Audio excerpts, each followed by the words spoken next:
എല്ലാവരും ഇങ്ങോട്ട് നോക്കിൻ. ശ്രീനിവാസൻ എന്ന് പറയുന്ന മഹാന്റെ ഇവിടെ താൻ എവിടേക്കായി നോക്കണേ?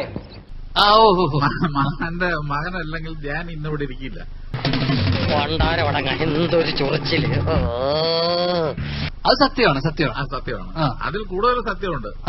അമ്മാവൻ കാര്യമായിട്ട് ചെറിയുന്നുണ്ടല്ലോ. അമ്മാവൻ ചൊറിഞ്ഞൊറിഞ്ഞ് തല്ലു വെച്ച് കൂട്ടുന്നു തോന്നി.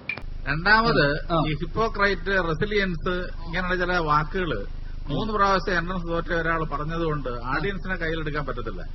എന്തോ എങ്ങനെ ഒന്ന് പോവാടാ മരമാക്കി പോയി തരത്തി പോയി കളിക്കടാ. അല്ല, കയ്യിലെടുത്തോണ്ട് അവരൊക്കെ കൈയടിച്ച് ഇടക്കിടക്കിടക്ക് അത് ഇടയ്ക്ക് അവരടിക്കും. നല്ല കാര്യമുണ്ടോ? എന്തിനാണ് ഇങ്ങനെ ഇല്ലാന്ന് നടക്കണേ? കാരണം ആദ്യം ശ്രീനിവാസനെ മനസ്സിലാക്കുക, എന്നിട്ട് വേണം ശ്രീനിവാസനെ പറ്റി ക്രിട്ടിസൈസ് ചെയ്യാൻ. ഞാൻ മറുപടി പറയണോ? ഇപ്പൊ കിട്ടൂടാ, ഇപ്പൊ കിട്ടും, ഇപ്പൊ ഈശി പൂശോടാ. കാരണം ആദ്യം ശ്രീനിവാസനെ മനസ്സിലാക്കുക, എന്നിട്ട് വേണം ശ്രീനിവാസനെ പറ്റി ക്രിട്ടിസൈസ് ചെയ്യാൻ. ഉപദേശം കൊള്ളാം വർമ്മ സാറേ, പക്ഷെ ചെറിയൊരു പ്രശ്നമുണ്ട്. ശ്രീനിവാസനെ ഏറ്റവും അടുത്ത് മനസ്സിലാക്കിയ ആള് ഞാനാ. എന്റെ അച്ഛനാണ്. മനസ്സിലായില്ലേ? തന്റെ തന്തയല്ല, എന്റെ തന്ത. ഞാൻ മനസ്സിലാക്കിയ അത്രയൊന്നും ചേട്ടൻ എന്തായാലും മനസ്സിലാക്കിയിട്ടുണ്ടാവില്ല ശ്രീനിവാസനെ കുറിച്ച്. കിട്ടിയല്ലോ.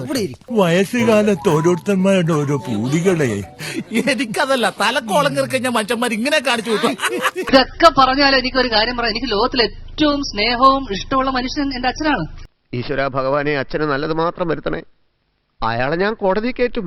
ഇത് പറഞ്ഞതുകൊണ്ട് ഇപ്പൊ ചേട്ടൻ ഇങ്ങനെ ചോദിച്ചില്ലേ, അതുപോലെ എന്റെ അച്ഛൻ എന്നോട് ചോദിക്കില്ല. അതാണ് ചേട്ടൻ എന്റെ അച്ഛനും തമ്മിലുള്ള വ്യത്യാസം. എന്റെ മാനം കളയരുത്, നിനക്ക് എന്ത് വേണേലും ഞാൻ തരാം. മുത്തശ്ശോട് ചൂടാവണ്ട, കൊതുകിനും ഇല്ലേ കിളിമിക്കടി. ഇതിവിടെ അതിന്റെ ദപ്പുറത്ത് എല്ലാ വീടുകളും